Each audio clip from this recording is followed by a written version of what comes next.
नमस्कार, प्रभा साक्षी पॉडकास्ट में आप सभी का स्वागत है। आज के इस पॉडकास्ट में बात करेंगे कि पीएम मोदी इन ब्राजील, युद्ध का साया, अमेरिका में ट्रंप राज आया, G20 समिट में इन मुद्दों पर टिकी दुनिया की निगाहें। तो आइए सुनते हैं आज के इस पॉडकास्ट को। लेकिन उससे पहले अगर आपने हमारे चैनल को सब्सक्राइब नहीं किया है तो जरूर कर लें, ताकि आप रोज ऐसे ही इंटरेस्टिंग और जानकारीपूर्ण पॉडकास्ट सुन सकें। प्रधानमंत्री नरेंद्र मोदी 18 और 19 नवंबर को आयोजित होने वाले महत्वपूर्ण G20 शिखर सम्मेलन में भाग लेने के लिए ब्राजील के शहर रियो डी जेनेरियो में हैं।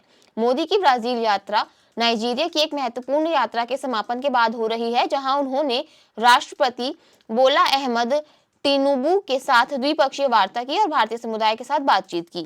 ब्राजील के शहर में उनके आगमन की घोषणा करते हुए विदेश मंत्रालय ने दिलचस्प बात यह है कि हवाई अड्डे पर मोदी का संस्कृत के मंत्रों के साथ स्वागत किया गया। मोदी अंतर्राष्ट्रीय मंच पर अमेरिकी राष्ट्रपति जो बाइडेन, चीन के शी जिनपिंग और अन्य विश्व नेताओं के साथ शामिल होंगे।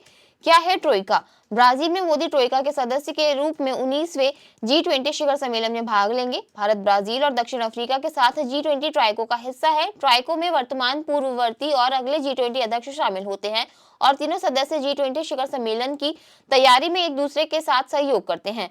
मोदी के साथ चीन के राष्ट्रपति शी जिनपिंग और उनके अमेरिकी समकक्ष जो बाइडेन भी 18 और 19 नवंबर को रियो डी जेनेरियो शिखर सम्मेलन में भाग लेने वाले नेताओं में शामिल हैं। एक पृथ्वी, एक परिवार, एक भविष्य। मोदी ने नाइजीरिया से प्रस्थान के समय अपने वक्तव्य में कहा कि इस वर्ष ब्राजील ने भारत की विरासत को आगे बढ़ाया है। मैं एक पृथ्वी, एक परिवार, एक भविष्य के हमारे दृष्टिकोण को ध्यान में रखते हुए सार्थक चर्चाओं की आशा करता हूं। मैं इस अवसर पर कई अन्य नेताओं के साथ द्विपक्षीय सहयोग को आगे बढ़ाने पर विचारों का आदान प्रदान भी करूंगा। पिछले वर्ष भारत की G20 अध्यक्षता के दौरान 55 देशों की अफ्रीकी संघ को जो G20 के स्थायी सदस्य के रूप में शामिल करना और यूक्रेन संघर्ष पर गहरे मतभेदों को दूर करते हुए नेताओं की घोषणा करना इस शिखर सम्मेलन की प्रमुख उपलब्धि रहा।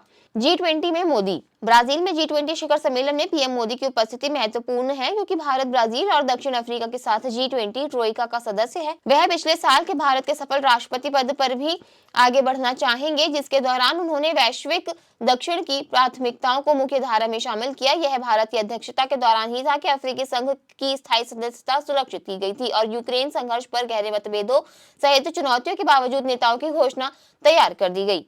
अपनी यात्रा के तीसरे और अंतिम चरण में मोदी राष्ट्रपति मोहम्मद इरफान अली के निमंत्रण पर 19 से 21 नवंबर तक गुयाना की यात्रा करेंगे। यह 50 से अधिक वर्षों में किसी भारतीय प्रधानमंत्री की गुयाना की पहली यात्रा होगी।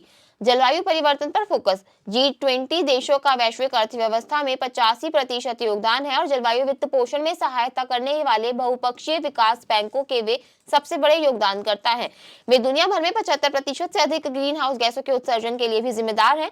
संयुक्त राष्ट्र के जलवायु प्रमुख साइमन स्टील ने G20 नेताओं को पत्र लिखकर उनसे जलवायु वित्त पर कार्य करने का आग्रह किया, जिसमें विकासशील देशों के लिए अनुदान बढ़ाना और बहुपक्षीय विकास बैंकों के सुधार को आगे बढ़ाना शामिल है। बाइडेन की अंतिम विश्व अंतर्राष्ट्रीय बैठक। 5 नवंबर को अमेरिकी राष्ट्रपति चुनाव जीतने के बाद डोनाल्ड ट्रंप के राष्ट्रपति बनने से पहले यह G20 शिखर सम्मेलन अमेरिकी राष्ट्रपति जो बाइडेन की अंतिम वैश्विक अंतर्राष्ट्रीय बैठक भी है। विशेषज्ञों का कहना है कि विश्व नेताओं को आश्वस्त करना है कि अमेरिका बने रहने के लिए प्रतिबद्धता बाइडेन को G20 में एक कठिन कार्य का सामना करना पड़ेगा। अपने उत्तराधिकारी के रूप में दुनिया में अकेले रहने के दृष्टिकोण के समर्थक के रूप में लगे हुए हैं। ओबामा प्रशासन ने एशिया नीति का नेतृत्व करने वाले जॉर्ज टाउन यूनिवर्सिटी के स्कूल ऑफ फॉरेन सर्विस के इवान मेड्रेइरोस ने NPR को बताया, बाइडेन का यह संदेश देना चाहेंगे कि दुनिया के साथ अमेरिका का जुड़ाव, अमेरिकी मूल्य और अमेरिका हित स्थायी है। आज के लिए इतना ही। अगले पॉडकास्ट में किसी और मुद्दे पर देंगे आपको विस्तृत जानकारी। तब तक के लिए जुड़े रहे प्रभा साक्षी के साथ।